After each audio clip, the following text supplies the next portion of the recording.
We're in the smoke-filled room, and we're in Edwardsville, Illinois, here in Madison County, where pretty much all the hot political issues, especially in the Illinois Republican primary, are happening. So we're here in person, and we've got some awesome guests. We have with us State Senator Jason Plummer, who's been a state senator. How long have you been in office? I was elected in 18. Okay, so been in office for almost 6 years at this point.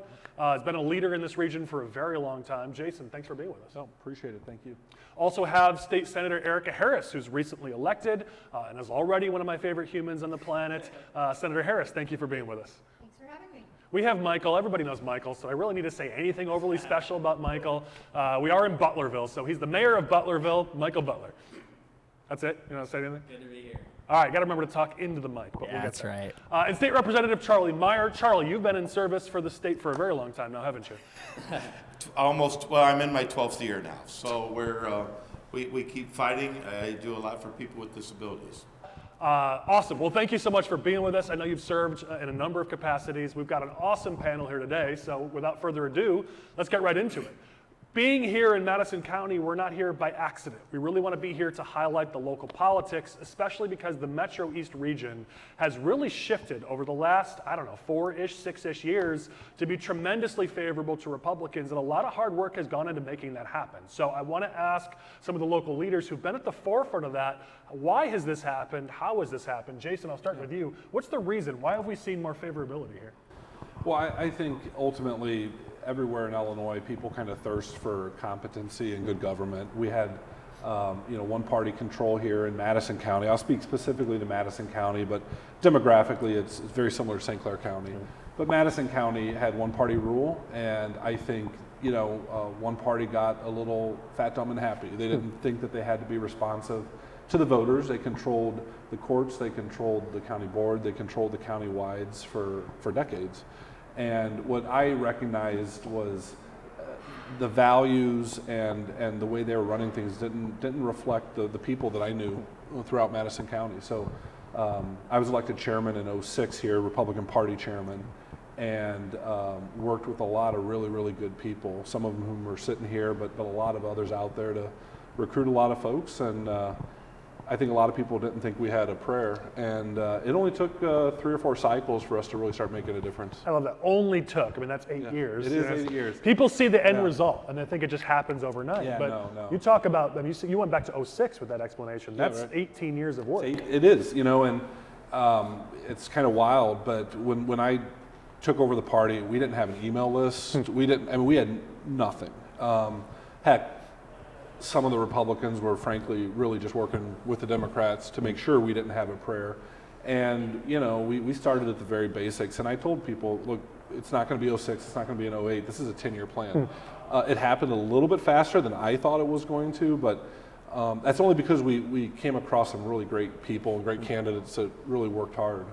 The most important thing, though, is there's a few out there that maybe didn't honor this, but for the most part, Madison County, at the county board level, at the county-wide level, at the legislative level, the people we've elected, I think, have done what they said they were going to do, and the people recognize that and appreciate it. Well, I know, let's go over here with Senator Harris. I mean, this movement, this change, if it hadn't happened, I don't know that you'd be here. I mean, you worked really hard on the campaign, you earned that win, but you're sort of the indicator of how successful this change has been in the region. So I think as Senator Plummer was saying, specifically that change started here locally in Madison County. In 2016 is when the county board flipped to be a Republican majority. And for years and years before that, the county board was Democrat controlled, as well as all the county offices were the same. And I think that a group of people recognized that wasn't necessarily the best thing for the county, and helped recruit candidates who were willing to take tough stances and make some hard decisions and go out and say we need to have good services, but we also have to cut taxes and not keep this tax levy continuing to rise. So there was a group that 2016 was kind of the turning point year. There was a group that was elected at that point that said this is what we're running on and this is what we're going to do. That group came and cut the levy $1.8 million, and that's typically unheard of in government that we're making cuts like that without taking services away. Right around that time, there were going to be bonds that were taken out to redo the jail, which is something that did desperately need to happen. And the county board said no to that. We're going to find a way to fund this. And really just common sense. Many people ran on, we're going to run the county budget like we do our own budget. And does this make sense? Does it not make sense? And went to people around the county that were in charge of budgets and said, hey, where can we cut? How can we be smart about this? So I think they ran on a platform of making some of those smart decisions, kept those promises, and I think the voters have recognized that. And Charlie, that's always been your MO, is to speak your mind and do what you know to be right, and it seems like that's kind of played into this. Yeah, I'm lucky I come from Washington County, one of only a couple counties in the state of Illinois with no debt. Was on the county board for 6 years before I was elected. And, I came in and started working to help go out and grow our Republican Party, which is what we need to do in all the counties. When I first was sworn in, we had no Republican judges up here. I worked very hard on judge races. I worked on Wade Carmeyer's. I worked on Overstreet's. John Barberis from Madison County will tell you he wouldn't be a Fifth Appellate Court judge if it wasn't for me working on it and the funds that I brought with me. These funds that we go out and we get in our campaign funds, which come from all over, it's important for us to use them for the right reasons. And one of the things we don't do as a Republican Party is we really don't concentrate on judges. But in Illinois, when you look at the House and the Senate and super minorities, our best prayer of stopping anything is in the judicial, so we have to work hard for our judges.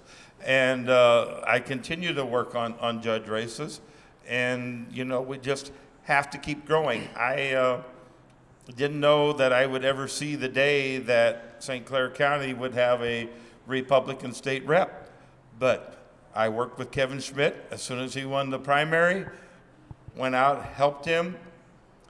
I was the only one in the Republican House, I believe, that believed that he was going to win. I kept preaching it to enough people. We found the right people to help him. So we now have Kevin Schmidt, a Republican, as a state rep in St. Clair County, and I'm happy to see him there, and we're going to keep him there. Nice. Well, that's going to be one of the biggest races in this fall is Schmidt in the rematch against Greenwood. So that's going to be a huge race. Yes, and if you look at when we start going in races, Republicans are always outspent. There's no ifs, ands, or buts about it. And we can win races on one-on-one. We can win races on two-on-one. We can win some races when we're outspent 3-1. When we're getting outspent 4-1 is where we're in trouble. So it's up to us, as elected officials already in, it's up to us to go out, recruit funds, take those funds and get them to where we need them to get more people in this party. We shouldn't beat ourselves up in primaries. We need to go out in the general election and help take Illinois back. And can I add one thing to that too? Because I know a lot of your viewers and folks that follow the show are probably from Chicago or not from the Metro East. When they think Southern Illinois, I think they kind of paint it with a broad brush. Madison County is, I think, the 6th largest county in the state. We're 275,000 people, very demographically diverse. I mean, we have a flavor of all the different communities. You've got very hardcore Republican areas, you've got agricultural areas, you've got the steel mill and blue collar areas, you've got the kind of what I would call just the Naperville-like suburbs. We have a little bit of everything in Madison County. And when the county flipped, it wasn't like, well, we were kind of Democrat and we went kind of Republican. I mean, it wasn't that long ago the Madison County Board was 28-1 Democrat. They had every county-wide seat. They had all the judges. They had everything on lockdown.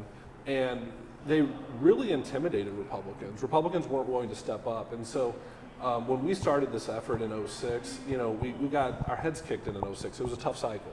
08 was a tough cycle, but we won a couple seats and surprised some people. And then we really flipped the switch in 10 when we carried Madison County in a big way, picked up some seats, and then 12, 14, 16. And we've had some soft cycles. We haven't had any bad cycles. That's not because there's just Republicans growing out of the ground here. It's because we've worked hard, we've been disciplined, but we've recruited really good candidates. And to Charlie's point, we try not to shoot at each other. You know, we try to, look, a Republican from Alton may not agree with a Republican from Highland, who may not agree with a Republican from Collinsville on 100% of the things. But if they're agreeing on 90% of the things, look at the progress we've made. Yeah. Well, and as you pointed out, success in politics is organic, and if you're going to grow something, it takes time, especially when you go from it being so blue to then making it more red. And I think that's something that can translate to the whole state. But I think people look at this region, they say, "Oh, it's Southern Illinois. Of course, it went red because everyone loves Trump down there." But when you look at the numbers here, while Trump isn't a drag on the ticket here like he is in the suburbs, he's also not the reason you guys have been successful. First of all, the success has been pre-Trump. Didn't just start in 2016. And second of all, you see a lot of these districts where Trump does lag those candidates on the ticket. He lags where maybe a Harris or a Schmidt might perform on the ticket. So people who want to sort of write off the success you guys have had here are ignoring why that success happened. And it's a lot of time and a lot of hard work. You know, I think demographically, you know, the Metro East can be a microcosm of the entire state. And I think statewide, Republicans need to learn from what we've done in the Metro East. And, you know, I've spent a lot of time in, you know, statewide races and helping people elsewhere. I think that if we could take this blueprint, roll it out in other places, you know, it's been 18 years, right? We're not going to flip everything tomorrow, but we've got to start somewhere. And right now, I mean, I feel like we've been scraping the bottom of the barrel for 10 years, and that has to change. Yeah, well, it's about, you know, having that vision for a long-term plan. It's, I think too many times we're just so focused on that next election. And as you said, I mean, you didn't turn things around in that next election when you started here, and it takes time. It takes a lot of effort, a lot of time. I know there are pockets where that's happening. There are areas of the state where that's happening. There are leaders that are really pushing hard for this, but it's going to take certainly a cohesive effort and a lot of long-term effort. This is not going to be a Republican state in 2024. It's going to take time. All right, let's jump into some of those races. You mentioned having some primaries, and we got to cover those. A lot of people are interested, especially with voting starting very soon. Let's talk about IL-12, where Darren Bailey is challenging Mike Boss. The big news from this week is the Bailey camp released a poll that showed that Darren was up by 4. It's an internal poll, and every candidate is always going to look more favorable in their internal polling, so take that fact. And on top of that, Darren's internal poll in August had him up 11. Now his latest poll has him up 4. So his polling does show him up, but it shows 7 points in drop for him, even in his own polling. So a lot to dissect here. Curious who wants to talk about this, who does it. Michael, I know you always love talking about this race, so maybe we'll start with you. But some interesting details here on this race over the last week. Sure. I mean, you look at that poll, they released, you know, their numbers from August, their numbers now, and you look at kind of below that, like top level, look down at the, you know, the questions and some of the other things, and the, like you alluded to, you know, according to their internal polling, there's been a 7% shift against them. There's a lot of other polls. I mean, we did a poll, you know, kind of similar timing as their first poll that had, you know, Mike up 6. And then, you know, there's been rumors of other polls that, you know, have Mike up 7, up 8, you know, lower, like double digits, 10 points, those kind of things. So this poll is definitely an outlier. You know, they obviously have a strategy of this is why, you know, a reason why they're putting this out there. Let me ask you about that real quick, Michael. Why put this out? We talk strategy or strategery on this podcast, and just from a strategic perspective, if you took a poll and you were up 11, your next poll showed you up 4, I would never release that. All I'm doing is telling the public I just lost 7 points. Yeah, sure, it says you're up by 4, but it's not like they had this wave of polling, public polling, that showed them down. So strategically, I don't understand why you released this poll. Well, I would understand like just putting out the most recent one and saying, hey, we're up 4, and not telling people like, hey, we were up 11. Like that would maybe make sense, but it's kind of strange that they, you know, released the full gambit. I thought that was kind of weird.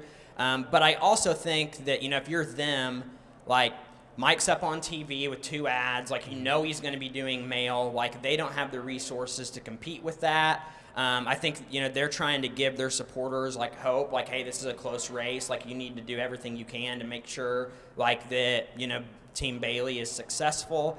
And I also think that this was probably the last week that they would be able to release a poll that had them up. Because as the, you know, more TV, more mail, like you've lost 7 points in the last 5 months, like you're probably just going to lose more over the course of the next, you know, 6-7 weeks. I don't know. It's possible. I don't know. What do you think? I believe in politics, one of the most important things is momentum, right? So I think momentum matters. I think, timing is important. You see that in primaries all the time. So, releasing a poll that shows that you're losing momentum, I didn't understand that. I didn't understand that at all. And it's kind of like you look at the Miller versus Davis primary, and Miller had the momentum. Yes. And it was keep building that. You could feel it. You could see it. Yeah. It seems like it's the exact opposite on this one, and this just plays into that. Yeah, I've never second guessed anyone's strategy. They all have their own plans and strategies, and I respect that. But I felt like they released a poll that reflected poorly on their prospects, and I didn't understand that. And you got Boss this week getting the Illinois Farm Bureau endorsement, so that was a big thing for him to get. I know, there were some comments about him getting it over. I mean, Darren Bailey is a farmer, so I do believe that's got some weight to it. Bailey, of course, said it's just part of the establishment, going after him, because that's kind of his narrative. But he was endorsed by them before, and he was okay with that before. So I don't know. Interesting developments in the race. Curious if anyone else has any closing thoughts on the race. I know you've always got thoughts, Michael. I mean, I also thought it was interesting. It's been kind of going around that earlier in the week, Darren was asking people to print out his mailer at their house and mail it to 10 of their friends.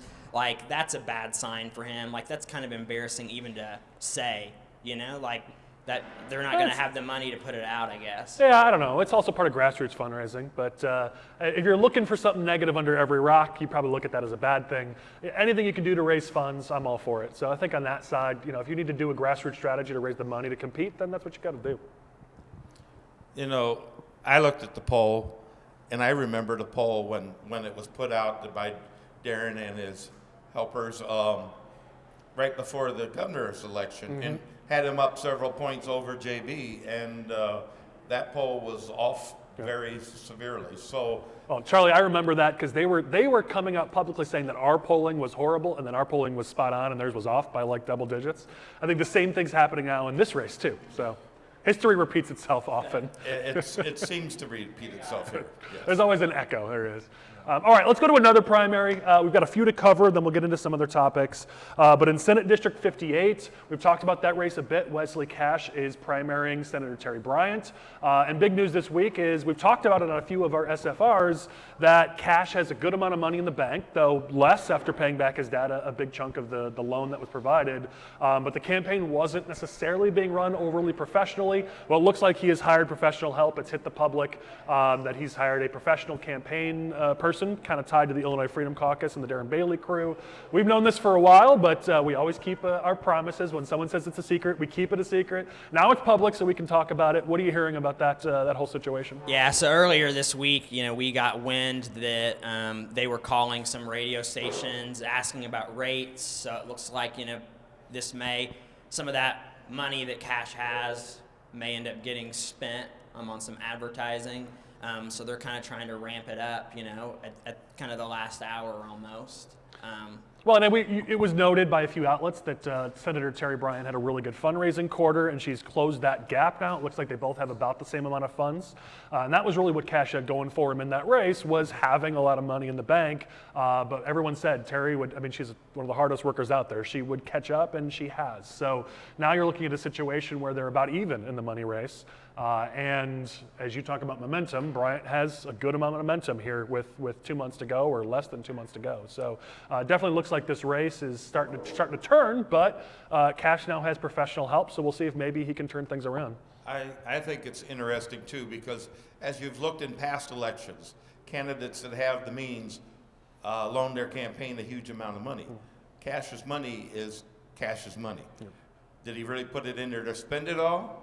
Or did he put it in there to try to bluff himself into a good position? So we're not sure if that money's going to be spent or not. That's the big question, right? We see candidates do that, where they'll put money in order to give themselves some level of validity. But the Illinois, so they don't audit what you put in unless you show a lot of problems with your reports. They don't end up auditing it. So we've always questioned, are these people even putting that money in a bank account? Because you really don't. There's no proof. You just write it on a piece of paper and say, oh yeah, I put $100K in the bank. I mean, you shouldn't, that's illegal, but there's no checks and balances. So these guys just saying, hey, I have $200K or I have $300K. The question is, do they have it and will they actually spend it? The question we had, our political team was talking about this over the last couple of weeks, whether or not if you didn't intend to spend it right when you put the money in, then why did you put it in? Because all you did was bust the caps and give Bryant the extra couple months to raise money without any fundraising caps. So it's already been a huge blunder, even if he is going to spend the money over the next 2 months. But the question is, it's been months and he hasn't spent it, so will he spend it?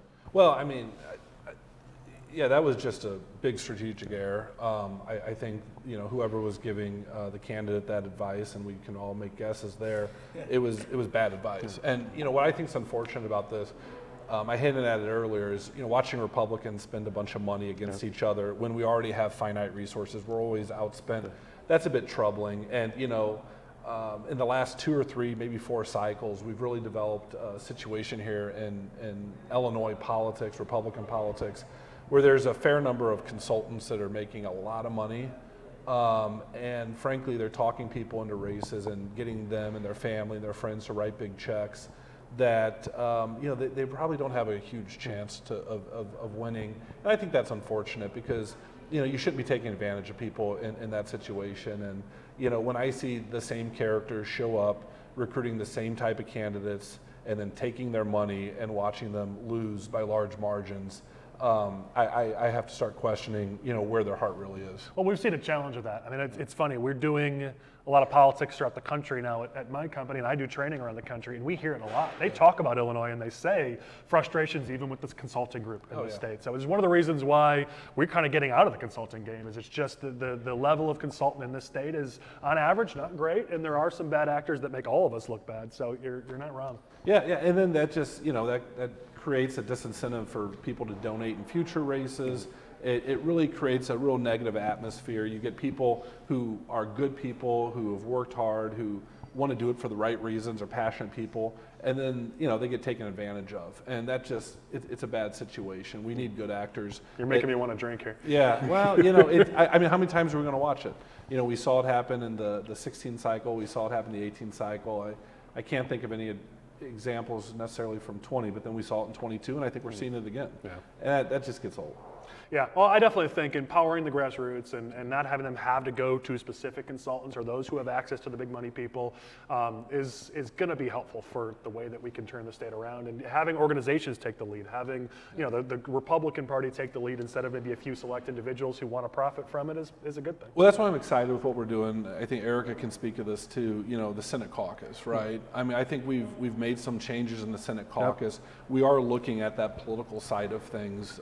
It's not going to become a Republican state. It's not going to become a Republican Senate tomorrow or next cycle or 2 cycles from now. We are putting the building blocks in place.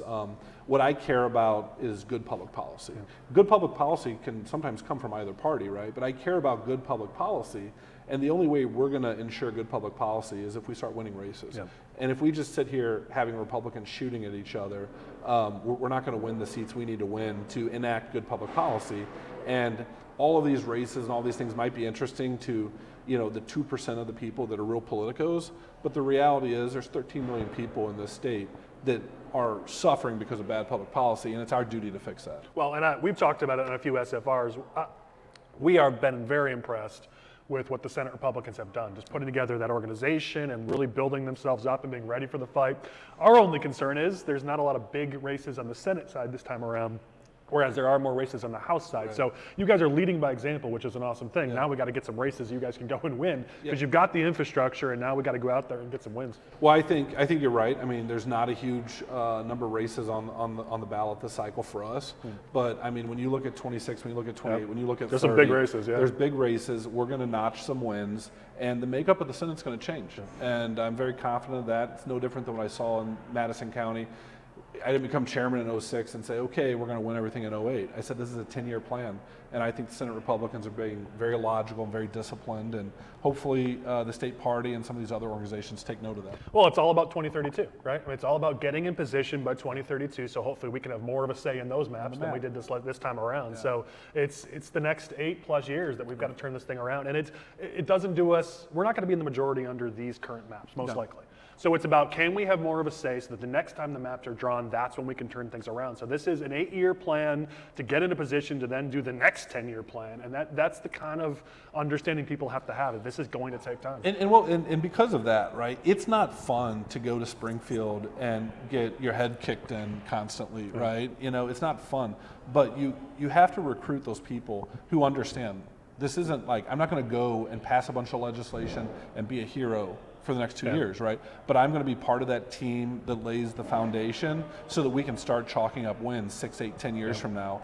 And, you know, when you get those people that are a bit more self-centered and kind of the show horses, not the workhorses, you know, that causes problems. You need the workhorses that are going to grind out, realize this isn't about publicity or attention, it's about building a stronger state. And I think we need to fix that in the Republican Party. Well, I have to give just you personally kudos, because I know when you were elected, there were people who saw somebody young and they were like, oh, this guy just has a lot of ambition. And they thought maybe you'd fit in the other category of just being in it for yourself. And since you've been in, you have proven you're that workhorse. You want to get the job done. And so just publicly, I wanted to give you kudos. I think I've seen that. I saw people like, oh, no, Jason's just going to be another one of those, what you described. But you've proven that, hey, if we get in there and do good work and do hard work, you can really build something.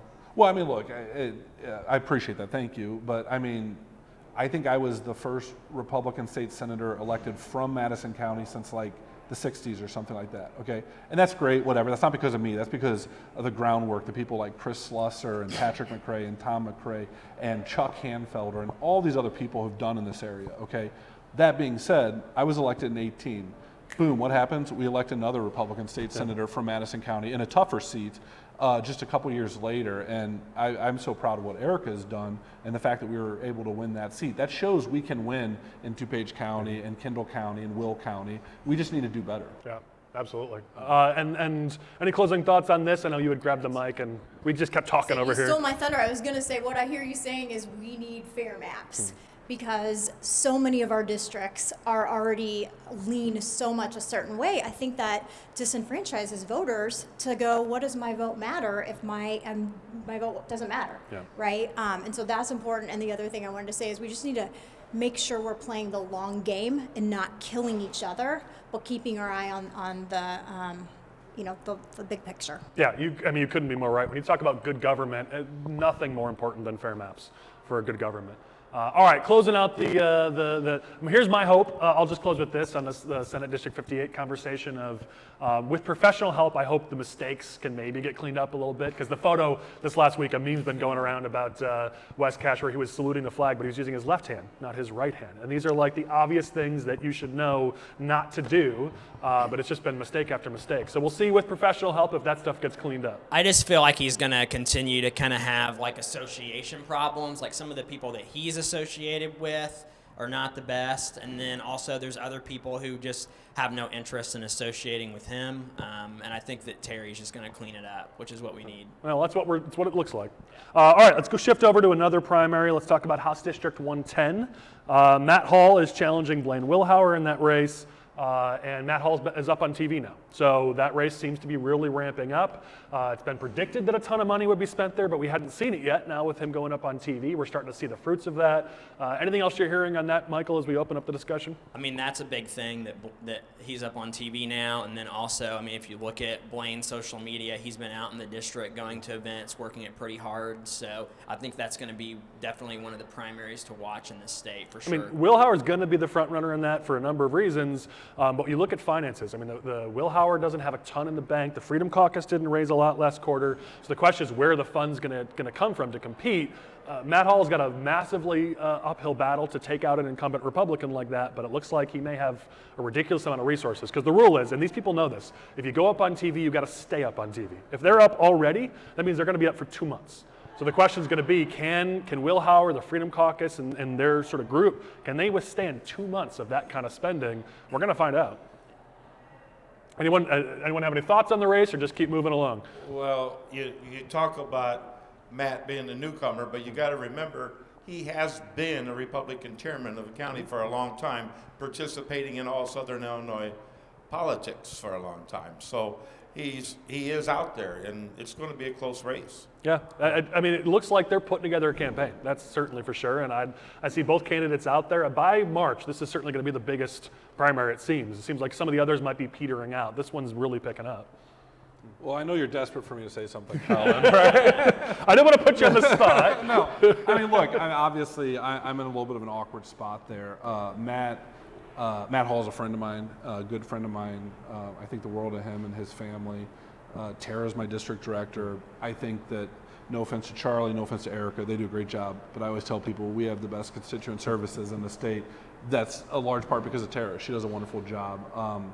They're great people. Matt is a friend. I didn't have this on my bingo card for 2024. No one was more surprised than me, and I'm disappointed that I was put in that situation, honestly. I think that's unfortunate, and Matt knows that. But Blaine, ideologically, Blaine and I are pretty close on a lot of things. I think it's unfortunate we haven't had a closer relationship. So I think you're right. I think it's Blaine's to lose. I think Blaine's the front runner. But Matt's a hardworking guy. He's a good guy. There's questions about where his resources are coming from. I think those are very fair questions. I know Matt to be a conservative, but I think those are things that Matt's going to have to clarify, probably, for the electorate. So we'll see what happens. I heard he was on TV. I haven't seen the ad yet, so I don't know what the messaging is, but I think that's going to be a knockdown drag out. And when I heard that this was going to happen, that's what I said. I said it's going to be bloody, and it's tough to beat an incumbent. Yeah. It's tough to beat an incumbent. Yeah, I mean, it's you and Wilhour maybe have a difference in style, but as you said, you're both solidly conservative, and it's another one of those sort of conservative challenges we're seeing in the region, and we all knew it. It's like, well, this poor Plummer, what do you do?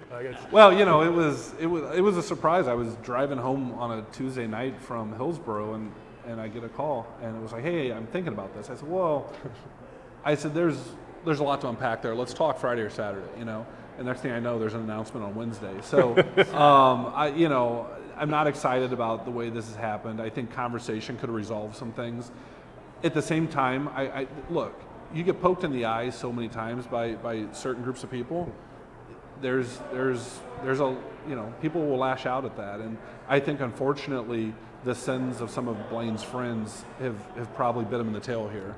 And so we're going to have to see what happens. Well, we've talked about it, I think, last week and previous weeks about the importance of relationship building in politics. And there's a need to build those relationships. And maybe that's the lesson coming out of this is, as we get through this primary, if you want to avoid those primaries in the future, maybe be a little better about building those relationships and working with other people. And because there are groups that align with us ideologically on some things, and they want to be able to work with us. And if we're going to take over the state, we got to be able to work together. Well, I know this is amazing to some people, but you can be friendly with people that you don't agree with. Shocker. Without sacrificing your principles. Yep. And I think I'm friendly with Michael. Yeah, and I think, look, Erica and I are super close. We don't agree on everything, right? But we work super close together. And I don't understand where there's become this, like, you're either 100% with me or I'm going to burn you to the ground. And that's a poison that we need to remove from society as a whole. You're not wrong on that. All right, let's keep moving along. So next thing is just a quick update from Michael on this. The Judge Amy Sholar getting that appointment for the 5th District. You want to just give us an update on that? Sure. So as I'm sure a lot of our viewers are aware, they redistricted, the Supreme Court and the Appellate Court, the districts, the lines are the same. And the Illinois Supreme Court did analysis over the course of the last year or so on caseload and some of those things. Obviously, there's new counties in the 5th District, and then also with the Safety Act, there's been a lot of appeals and that kind of stuff. So they came to the conclusion that additional caseload warranted an additional seat on the 5th District Appellate Court. So it's going from 7 seats to 8. The 8th seat is an assigned position, so the voters will not have an opportunity to vote on this. But Judge Amy Sholar from here in Madison County they announced a week or two ago that she would be getting that assignment.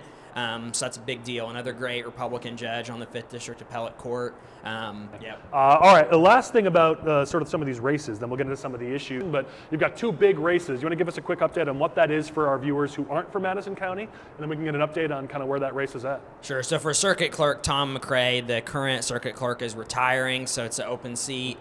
His son, Patrick, is running, and then Kurt Prenzler has recruited a candidate, Steve Adler, to run as well.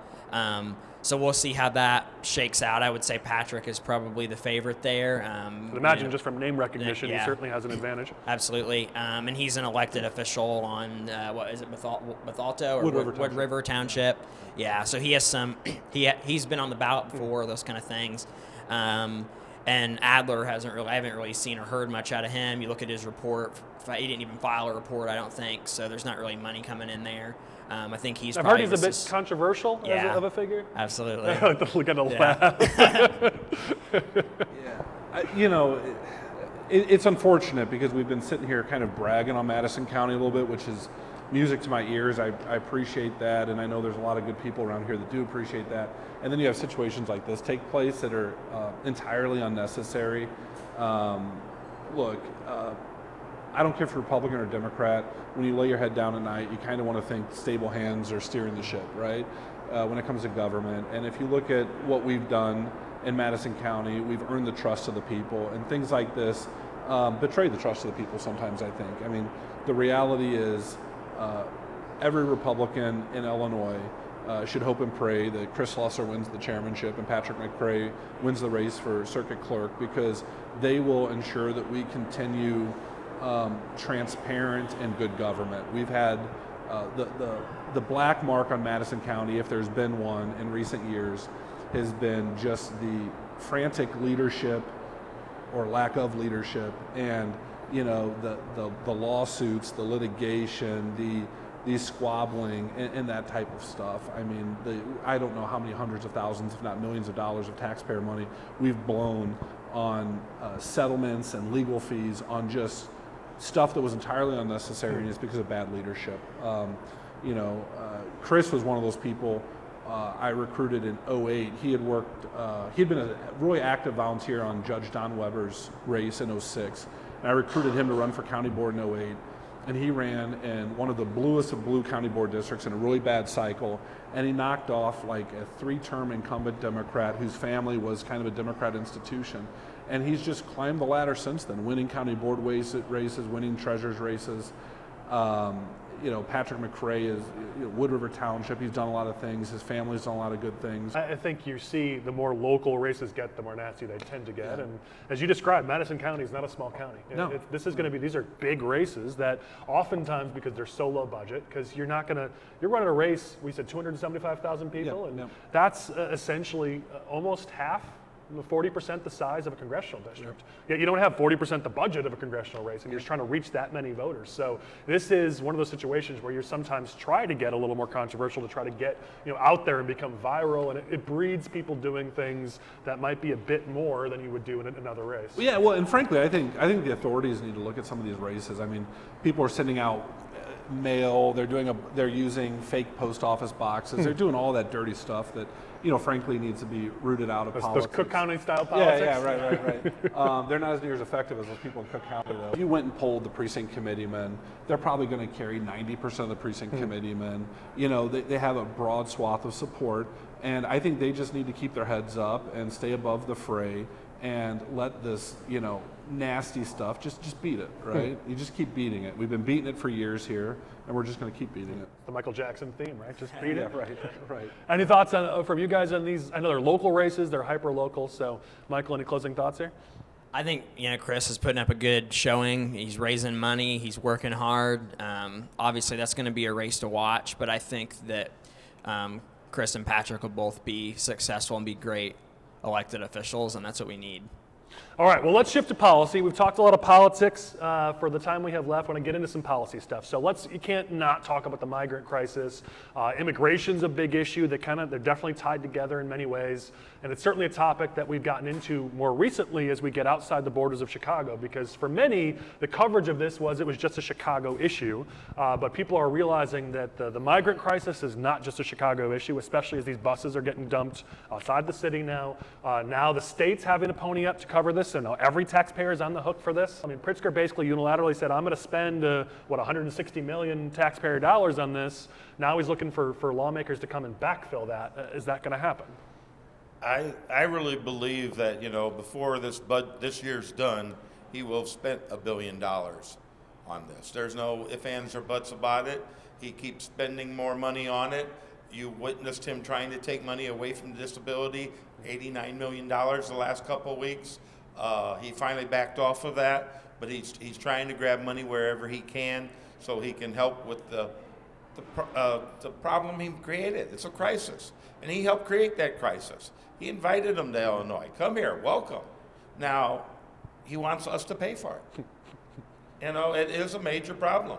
And we've got a budget that looks like it's going to be short. Well, we're talking about spending more money elsewhere when we already are behind in this area. We're turning our backs on it.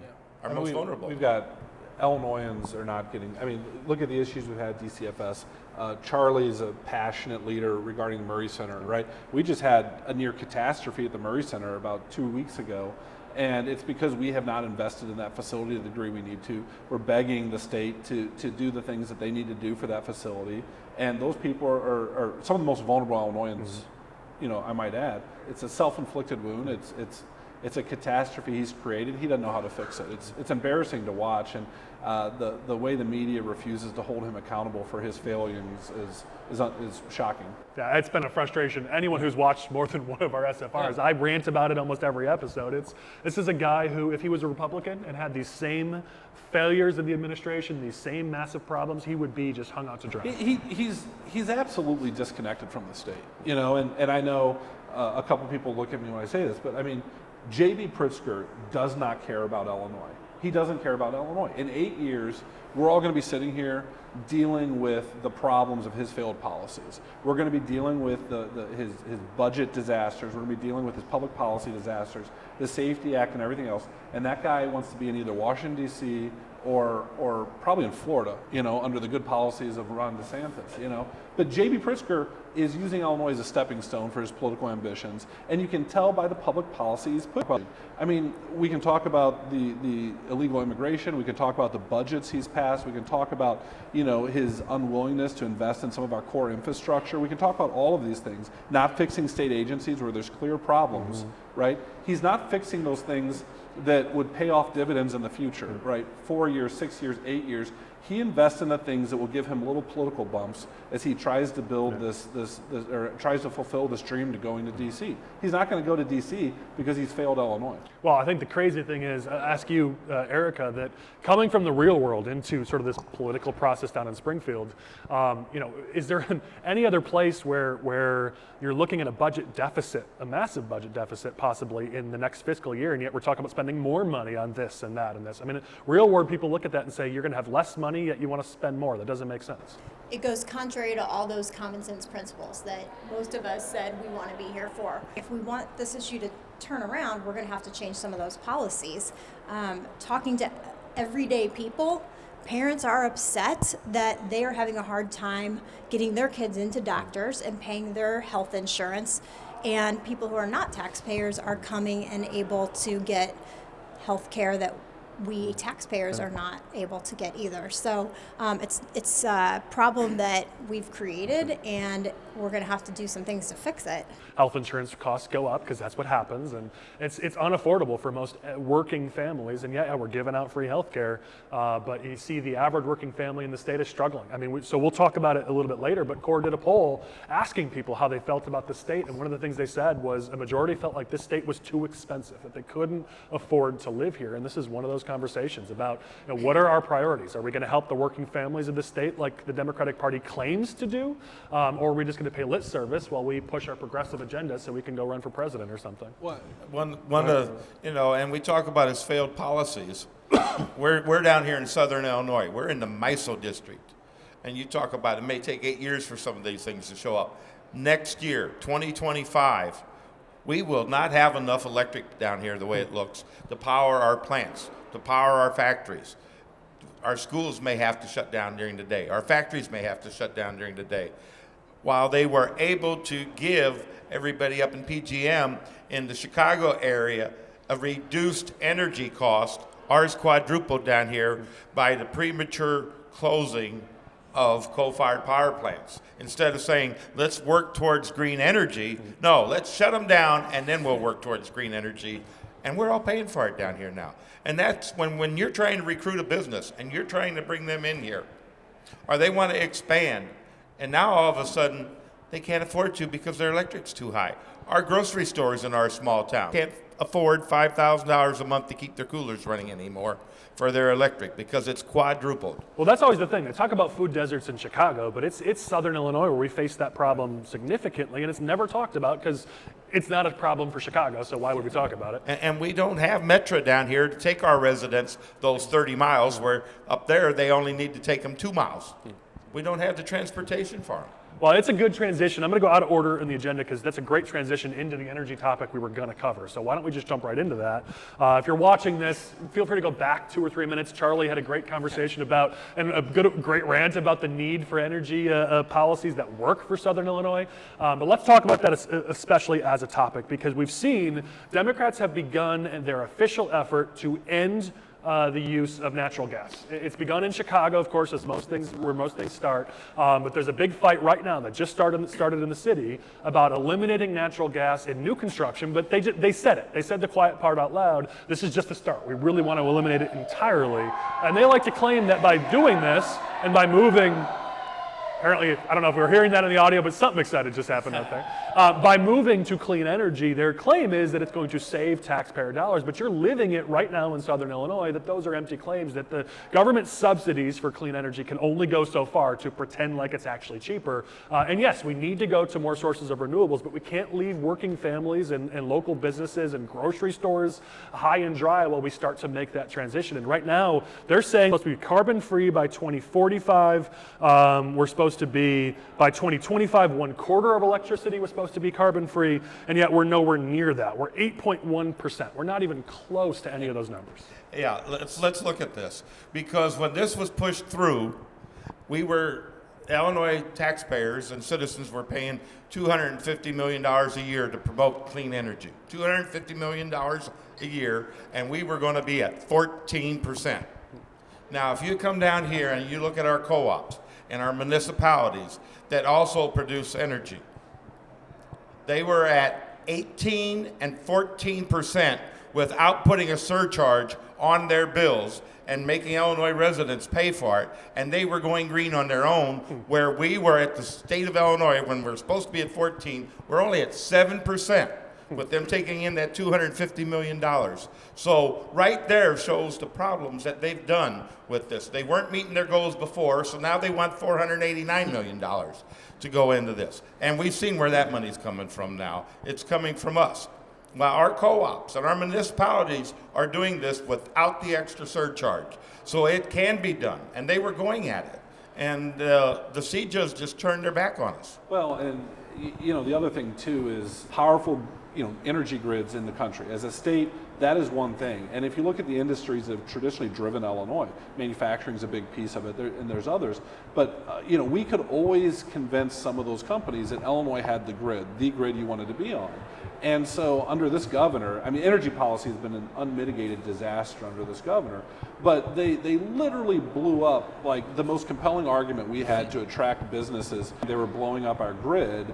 They were rolling out this dream about being, the destination of data centers, right? Now, can you think of anything more energy intensive than data centers? And the one thing they need is reliability. Yeah, and they can't be down for 1 second. They need it to be cheap and they need to be reliable. And so while you want to go push data centers, you're blowing up one of the best grids in the country. So, energy policy has been contradictory and just an unmitigated disaster under this governor. And we need to get our arms around that, because what it's going to do to small businesses, what's going to do to families across the state. We're already feeling it. Charlie said rates have skyrocketed down here. And guess what? It's going to happen up north too. It's a couple years It's delayed. begun, but it hasn't hit like you guys have. And when that happens, when people have to start choosing between their power bill and their grocery bill, I hope they call Governor Pritzker. Yeah, well, obviously it's a need for sure, but the question is, will it actually happen? Especially when you see, you mentioned CJA. One of the governor's chief advisors to make CJA happen is now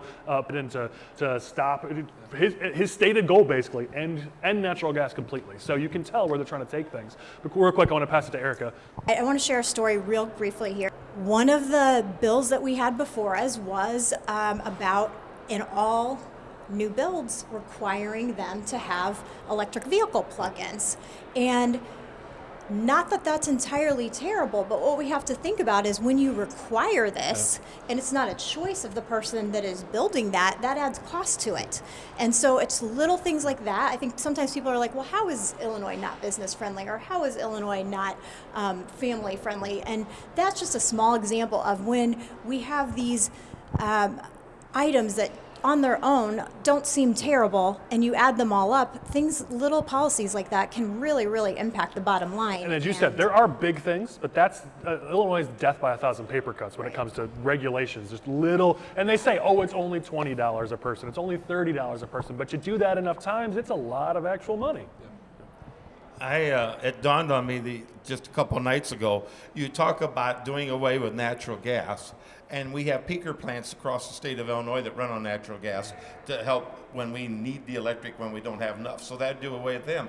But the other thing that dawned on me is they're going to probably have to do away with cremation because, they use natural gas for that. So I guess we're going to all be planted in pods now, in the backyard. But it's they don't think about this. They don't think about all the actions the consequences from their actions.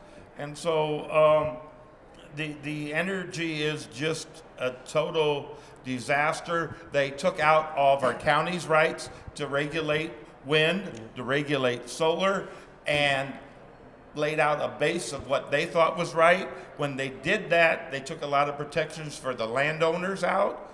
And so some of these solar companies, not all of them, but some of them come in with a contract that is horrible.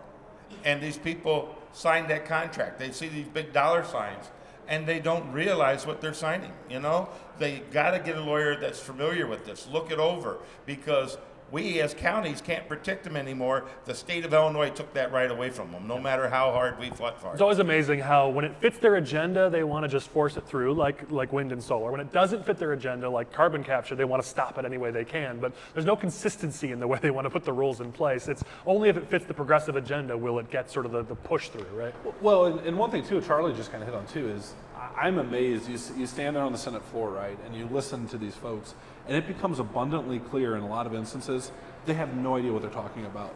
I mean, they really don't. And we have this, and this goes back to fair maps that Erica talked about. This goes back, I am a proponent of term limits. Some of my friends in Missouri disagree with me. I'm like, come to Illinois, you'll get it. But I mean, we have a legislature, and they don't feel the consequences of the policies they push, because when things get expensive, what's the legislature do? They give themselves pay. They don't feel the consequences the way their constituents do.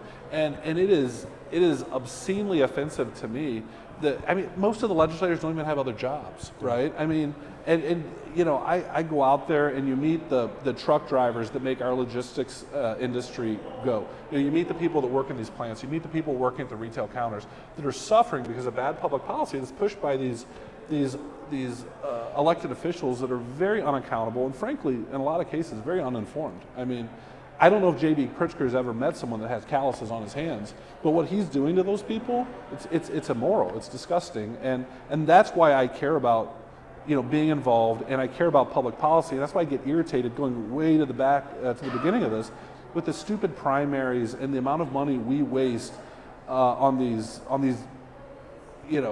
campaigns when we need to be investing in winning seats and enacting good public policy. Well, and I think what you're talking about here with energy policy and many others, you're seeing that Pritzker and the Democratic agenda actually doesn't help the working families, the unions of this state. No. It opens up things for Republicans to work with these unions more and possibly have some more political power as a result. Doesn't help. I think we need Bruce Rauner to maybe not write op-eds in the Chicago Tribune, because we haven't done well with the unions since Rauner was governor. The Democrats like to say they stand for the working people or the disadvantaged or whatever. All I see from this administration, all I see from the Democrats in Springfield right now is they're terrible at DCFS, the most vulnerable children in the state. They're terrible when it comes to the developmentally disabled, most vulnerable adults in the state. They're terrible when it comes to the schools. I mean, look at these kids that are graduating, they can't read, they can't do math, that are not getting the knowledge and the skills they need to be productive members of society and provide for their families. We're failing children and the most vulnerable Illinoisans, and to the benefit of some special interest progressive groups. And I think, Charlie, this hits on something you wanted to talk about, which is your fight to make sure that the developmentally disabled are not just pushed out of a job. There's a well-intentioned bill to try to pay them minimum wage that you've rightfully pointed out is not actually going to help the people it's supposedly intended to help. Yes, there's House Bill 793, which we've fought. We've stopped it by one vote, but it's still alive, and we will see it again. They're doing a push. Our people who work in the workshops, they want them all to be paid minimum wage. It sounds wonderful. It's a great campaign flyer that they'll be able to mail out. But there's a cost with taking care of these special needs people. They're brought to the workshops. They're taken care of. They're fed. They're taken home. If they have medical needs, they're addressed. If they have bathroom needs, they're addressed. They're proud to work. Now, where they've done this, in 18 states it's been done, I believe most of these states have a far cheaper minimum wage than $15 an hour that we're going to. A lot of businesses can't afford to pay somebody. The one gal that I talked to tells me how much she loves her job, says how hard she works, but she's with her friends all day long. She gets to get up and go do whatever she wants when she wants to. It's like a high school cafeteria. And she says, when they want me to work in other places, people look down on me. I'm with people just like me, and I'm comfortable there, and I want to work there, but I really work hard. And I said, well, you polish shoes, don't you? Yeah, and I really worked hard today. So we're going to pay her $15 an hour to polish 3 pairs of shoes. And they're going to have, they want her to go out and work somewhere and get a job, and they're going to have somebody there with her. They're paying that person. She's going to be doing a job that she doesn't want to do probably. She's not going to be able to set her hours with this job because it's going to be a job.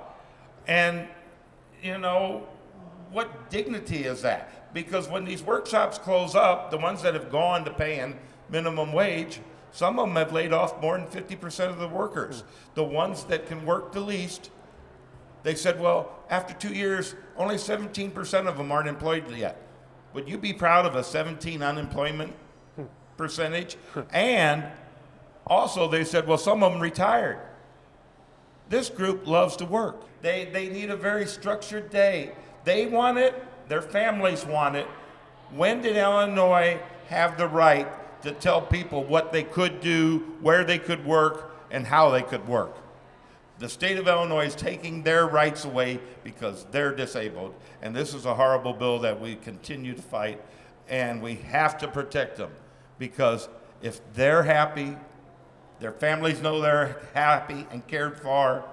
Their families can go to work, and they'll be able to pay taxes to the state of Illinois. As the governor just tried taking $89 million from disabled, they're going to put this program in, and they're going to give some workshops grants, but not every one.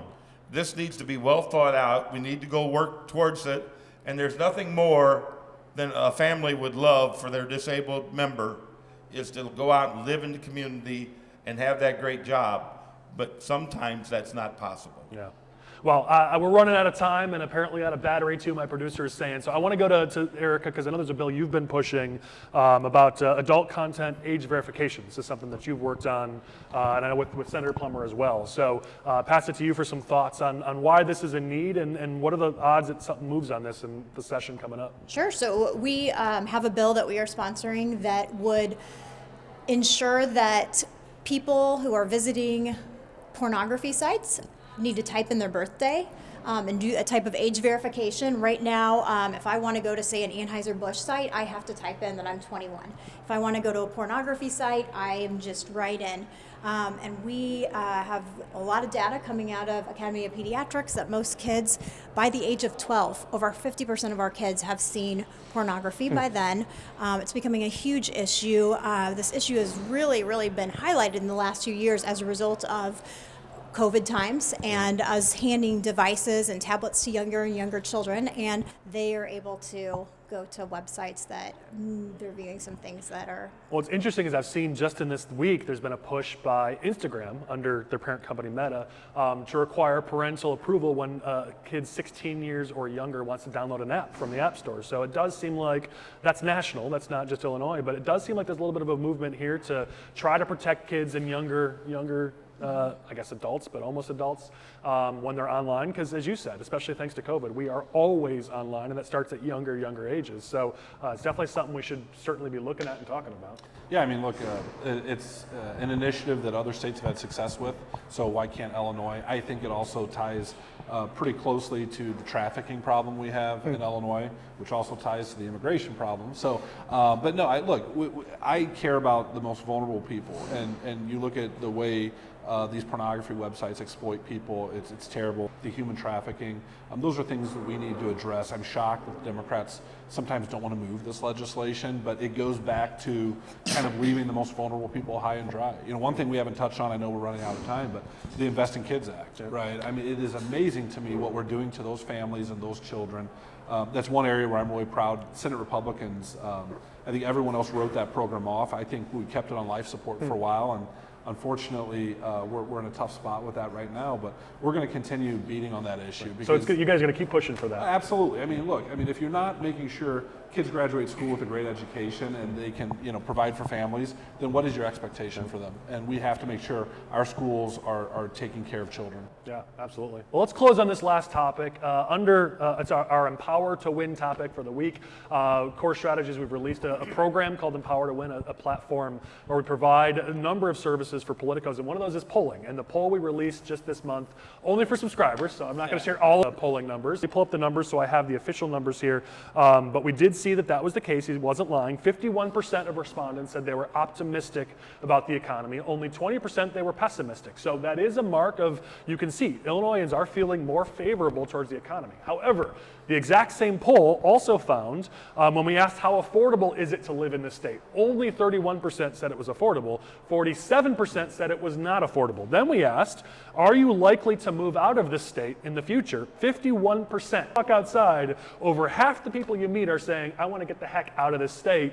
I wouldn't be proud of that if I was J.B. Pritzker, but I think the thing I want to close on for us is, what do Republicans do with that? Because we've fallen into that trap of Republicans always talk about taxes, but every poll that I take says taxes are 8th or 9th on the list of what voters are actually concerned about in the state. They should be concerned more about it, but they're not.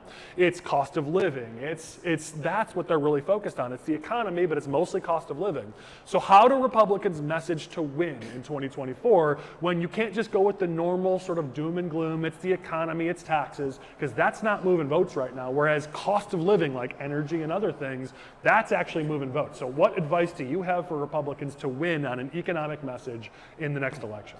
Well, I think, one thing they say about Illinois is it's not one state, it's like 4 states. I don't think it's 4 states. I think it's like 12 states. I mean, you get south of Springfield, they think everything's south of Bloomington and southern Illinois, but Michael could tell you, Terri Bryant's district is different than my district. Yeah. And so I think some of that messaging is a bit more granular, but at the high level, I would argue the tax burden we bear is part of that cost of living.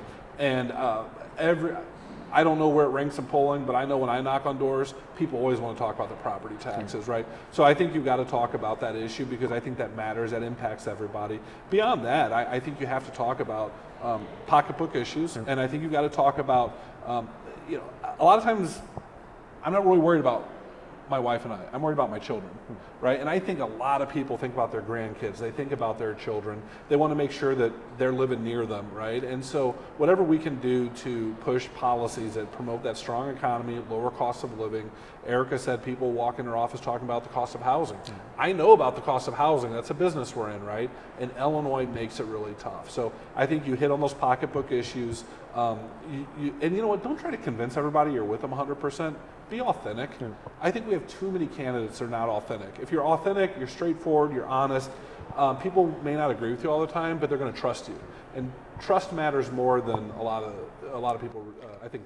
Interesting you mentioned that. We did ask, how much do you trust Illinois politicians in the state of Illinois right now? And you have to subscribe to get that result. But that is in the poll. We asked it. I heard Charlie, Eric, and I did well on that one. But, I would say, I think if you're authentic with people, if you say, hey, you know what, I respectfully disagree with you, and here's why.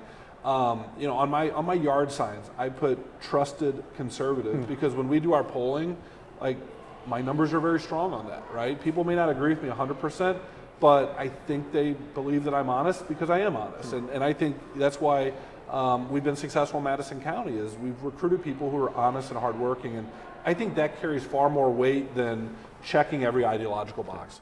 Yeah, fair. Oh, that's good advice. And I mean, looking at you or Erica, you guys, I could trust that you guys are honest. Charlie, I don't know. We didn't have crime like this years ago. And that scares a lot of people. They're worried about, as they're getting older, if they're going to be safe.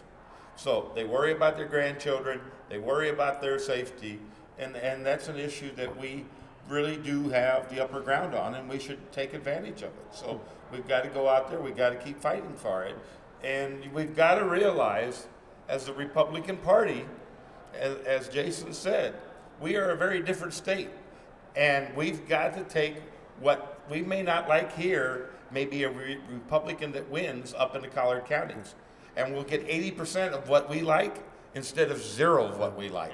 So we've got to realize we've got to elect people, put people on the ballot that are electable in that district, and get as much as we can from them. And so as we go forward looking at these races, we've got to find a candidate for that district. Oh, that's good advice. Erica, I mean, you just won, and obviously you've been successful messaging to voters. Curious what your advice might be on this.